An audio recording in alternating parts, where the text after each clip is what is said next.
Hello and welcome to verinice. Verinice is an open source tool for the management of information security. And today I would like to show you how we can use our reporting functions to do some management summary on compliance reports. In the last video, I showed you how to use the report query assistant to get your compliance information out of verinice. So if you haven't watched that, I would recommend that you go back and watch this one first, because this is where we set up these 4 columns that you're seeing right here. And what I would like to do now is, instead of just getting a long list of PCI controls and how they relate to ISO controls, I would like to get a nice looking diagram, for instance, such as this. So what this diagram shows is the implementation status for each chapter of my PCI DSS controls. And currently I cannot do this diagram with the existing information because I don't have the chapter in here. So to add the chapter for each control in our output, we need to use the parent operator, or as it's called here, the group operator. So I'm just going to show you what I would like to accomplish by looking in the tree model here. So what we currently have in our output is a list of controls. So all of these controls will be in the output table. And what I need to do a summary is, of course, for each control, I will need the immediate subchapter that it's in. And I don't want to do a summary on the subchapter level. What I want to do is to do a summary on the top level chapters right here. So from each control, I will have to go 1 level up to the subchapter and 1 level up to the main chapter right here. If I were to go further up, I would reach the PCI DSS column. And as it stands, I don't need that because, as we did last time, we just put the PCI DSS categorization into the tags field, which you can see right here. So no need to go this high up. So 2 levels will be fine. And that's exactly what we are going to do now. So let's add another column. And this time from our control, let's go up 1. That's what this operator does. And you will see that it offers me the asset or the controls group right here. So I'm going to see what the controls group is called. So actually what I'm selecting by doing this controls is this object right here. And what I would like to see in my output is, of course, just the title of this group. Now I'm going to duplicate this column and I'm going to go 1 more up. So from this control group right here, I'm going to go up 1, and this will give me the main chapter right here. So from this control group, instead of just using the title, let's go up 1 more. And again, I have a group of controls, and let's get the title from this one as well. And that's it actually. So that's all you need to do. I'm going to save this again, and I'm just going to run the query right here from verinice once more. Say OK, and I just replace our export file from the last time. So that's already done right there. So let's get it open in Excel and see what we got. So the first column, we have all of our PCI DSS controls. Again, we will need to add a filter, so we actually just get the PCI DSS controls because currently all of them will be listed here. In the second column, we will have the linked ISO controls, if they are existing. And for those, we'll also have the implementation state. So again, just like the first video, we can report on PCI DSS compliance without ever having touched one single PCI DSS control, just by using the relation to our existing ISO 27001 controls, even for our chart and the diagram and everything. So let's take a look at the stuff that we have actually added right here. So here we have a list of the subchapter 1.1, and here's our main chapter, which is chapter 1. Okay, so it would be nice if we could get this information and use it to get a nice looking chart, just like the one that I've shown you at the very beginning of this video. And we can do this. However, there's a couple of things that you need to accomplish, that you need to know maybe. So this is why I wanted to walk you through how you could actually use this output from verinice to get your nice looking chart done here in Excel. So we're just using Excel as a visualization tool, so to speak. which is what most people are actually quite comfortable with.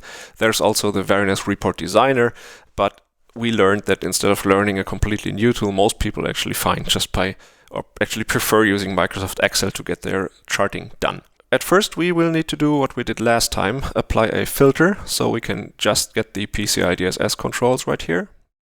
So let's get this one done first. And then you will notice that there's a problem with the table that we have here. So let's just take the first control, for instance. You will see, well, there's a PCI DSS control that's linked to two ISO controls right here. Those are both implemented. However, unfortunately, the group, the parent information, is not repeated in all of these rows. So that's how it is currently. This will probably change in one of the next versions of verinice, but currently there will be an additional row that gives you the chapter information for each PCI DSS control, for each object right here. And if you want to use the Excel reporting features, like a pivot table, for instance, you will need this information in each line. Otherwise, you cannot do drill down reports, you cannot do a spider chart, and none of these things will actually work. So we need to do a little trick here. Fortunately, it's not that hard to add in the empty rows from the existing values. So all you need to do is just click on one of these rows, and then there's a feature that's called search and select. Unfortunately, this is the German version of Excel, but in English it's called search and select, and here I could pick to just select empty cells. So that's what's happening right now. I should have selected the column first, so let's do it again. For this column, I want to select just the empty cells right here. There we go. And now to fill each of these empty cells with the value before it, without doing any more selection, just go to the formula input form right here and pick the cell that's above the one that you are starting from. So in this case, this will be F2. So as you can see, this cell right here will be filled with the value before it, which is this one. And now the trick here is, do not press enter. If you press enter, this will just fill in your value for the first cell. What you have to do is you have to press Control Enter. This will make it an array operation, and it will fill in the formula for each selected cell at the same time. So I'm just going to say Control Enter, and here you go. That's it. So I think one of the next versions of verinice will make this step unnecessary, because they will repeat the chapter title for each single entry, which makes a lot more sense, or at least it makes it much easier to continue working with this in Excel. But as it stands currently, that's what you have to do, and once you know how it's done, it's actually not too complicated to add this information. Okay, so that's it actually. We're all set, so we could do our report. For our report, I will need to use a version. As you can see, due to the filtering, I have filtered out some of the columns right here. What I'm going to do is I'm just going to select the whole table and make a copy in a new worksheet. And this was just done to make sure that I actually have just the filtered out elements, just the PCI DSS elements here, and it makes it easier to do the charting working with the filtered data. So let's insert a chart, and I could try to insert a chart right here, but actually I would like to count how many controls are implemented for each different PCI DSS control. So in order to do the count, I have to do one intermediate step. I have to create a pivot table first. So let's go in here, add a new, all of it actually. Let's add a new pivot table. And for this, you can actually click on this and say, okay, so if I select this column right here, I will have my subchapters. That's not what I want. So if I select this one right here, that's what I wanted to have, just the main chapters in here. Some subchapters are still snugged into, so I would have to take a look here at the filtering or do some cleanup maybe in the data. But for now, I'm just going to keep it as it is. So this will be my main chapters. And I would like to count the implementation state for each control. So I'm just going to pick the implementation state as the columns. So we get one new column for each state that's actually in our data. And to do the actual count, you will have to pull this down here into the summary field, and that's it. So this information is perfect to create charts. So again, to get a clean version of this, I will just make a copy into a new worksheet right here.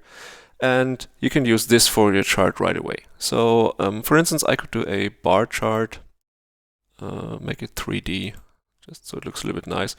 And there you have it. You have the implementation state for each different type of control right here. Let's get some more space for this.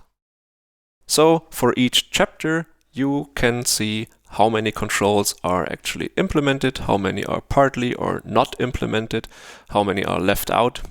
You could use this to talk to your senior management, for instance, about certain areas where you need additional funding or additional support to address the requirements that you get from PCI DSS. So that's it for today. Again, thanks for watching and see you next time.